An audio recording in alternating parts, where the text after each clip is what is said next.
Assalamualaikum warahmatullahi wabarakatuh.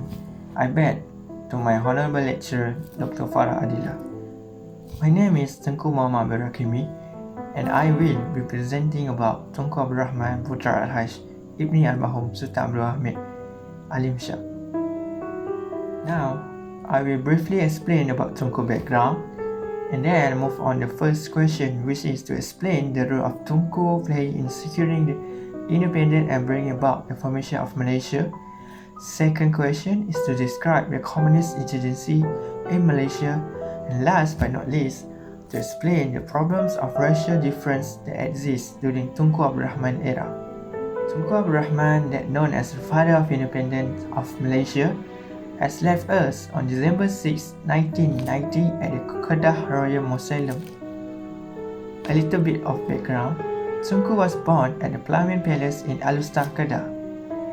In his early life, Tunku went to College Sultan Abdul Hamid for his early education.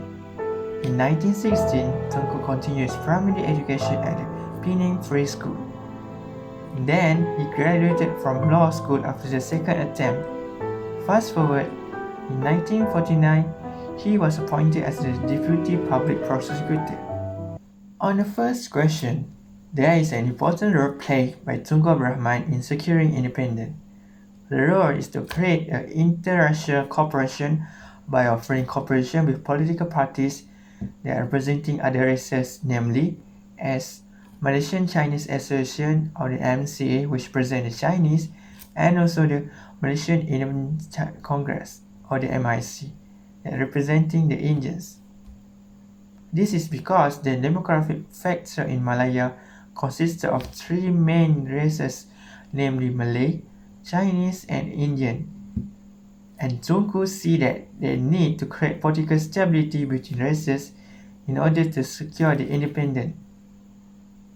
In fact, before Tunku and the other Malayan delegates left for London to negotiate with the British for the independence of Malaya, Tunku had first met with other racial leaders such as the Tun Tan Chen Lock from the MCA and Tun Viti Sambatan of the MIC to get an agreement on important matters such as the special provision of the Malays, the Malay language, and the Islam.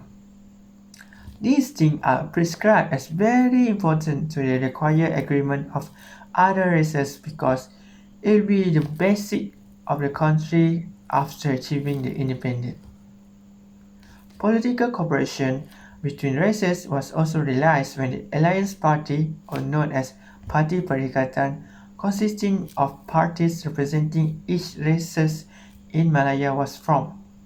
As a result of the deal with the birth of such a contract called the social contract, whereby the non-Malay communities recognize and acknowledge the privilege given to the Malays as the indigenous people of the Malaya, including the position of Malay language and also Islam as the official religion of the Federation.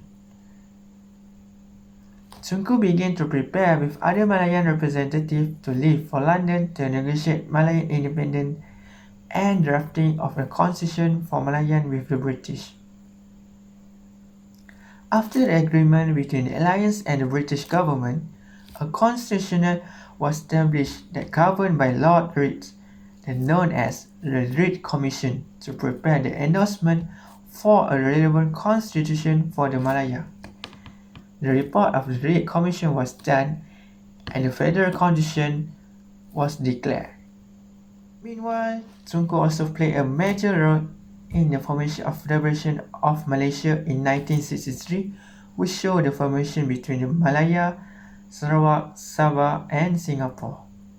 On 27 May 1961, Tunku proposed to merge Malaya, Sarawak, the North Borneo, or known as Sabah, Singapore, together with Brunei into a federation.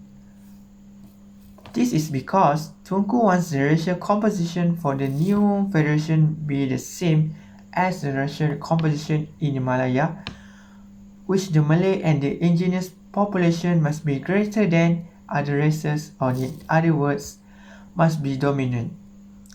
The reason is simple. is to avoid the domination by the Chinese if the Singapore together forms the Federation of Malaysia. The idea of establishing the Federation of Malaysia by Tunku Abdul Rahman is also the Federation can be a better control and curb the activities from the communists.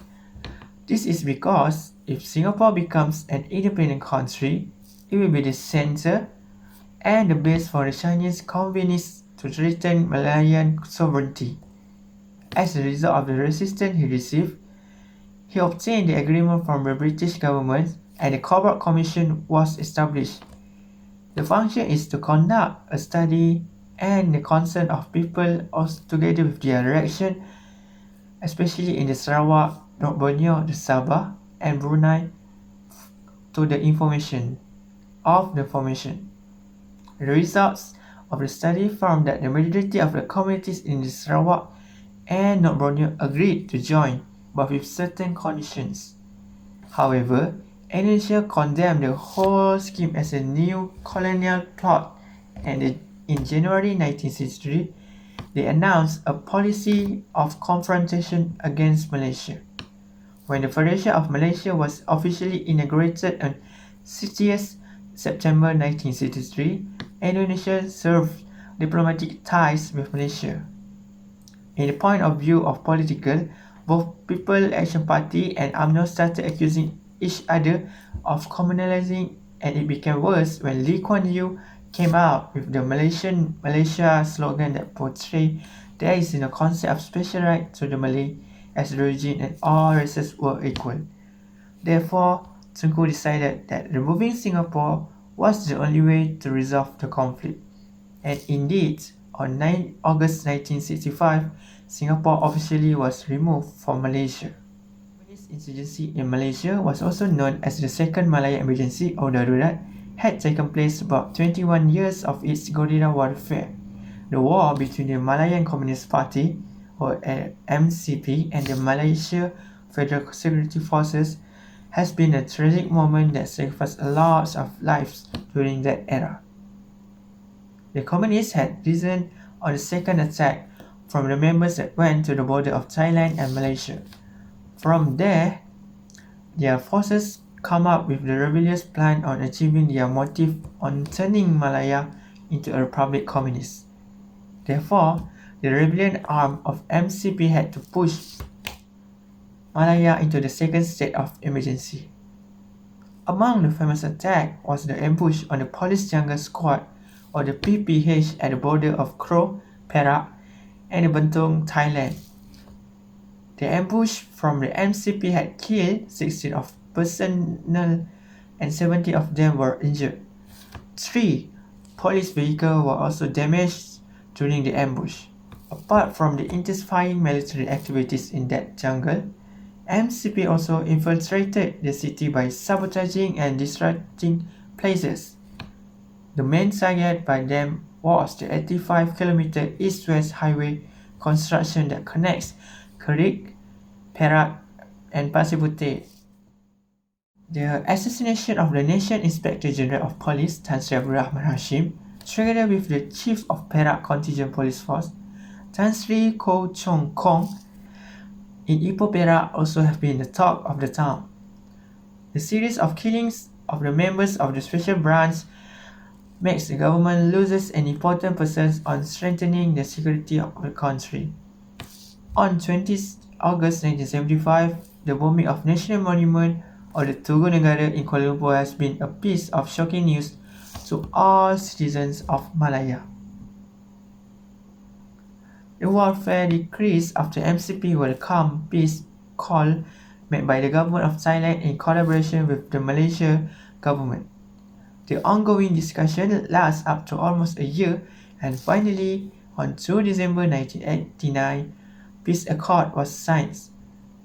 The CPM agreed to end their armed struggle, to destroy their weapons, and to disband their forces. They also assured that the government of Malaysia and Thailand to respect the laws amended. The riot on 30th May 1969 took place in Kuala Lumpur. There is a strange conflict between the two sides of fighting over the fundamental reason for that issue that they assume. The concern is definitive regarding the Malaysian socio-economic unhappiness, while for the Chinese, they wanted more power and privilege before those sensitive questions are affected, such as the special right granted to the Malay and the Bumiputra, stipulated under Article 153 of the Federal Constitution. Because of the tension of riot was massive, Tunku had to call for an action and impose emergency. After the bloody incident, Tunku took a massive action to step down from being the Prime Minister. Later, his successor Tun Abdul Razak was appointed as the second Prime Minister. Tun Abdul Razak is to fight the encouraged fairer economic allocation in 1970. Under the New Economic Policy or the NEP is to help the Malay rural economy. The other explanation for this occurrence is that the economy is weak. This can be seen because the Chinese are wealthier than the Malays and the Indians. Chinese governed and managed the economy during the Tunku Abdul Rahman premiership. The Malays sees this as not fair to all races, particularly the Bumiputra, since they see the Tanah Melayu as a multi-race nation, so that the economy will be equal to all racial groups. As a result, Tunku Abdul Rahman left economic growth to the next Prime Minister, which is Tun Abdul Razak, at the end of his age. This is because Tunku Abdul Rahman has no agenda for his willingness to preach economic prosperity. This is also because his agenda is clearly to achieve the independence from the colonization. As a result, during the end of his era, Tunku Abdul Rahman left the economic development to the second Prime Minister, Tun Abdul Razak.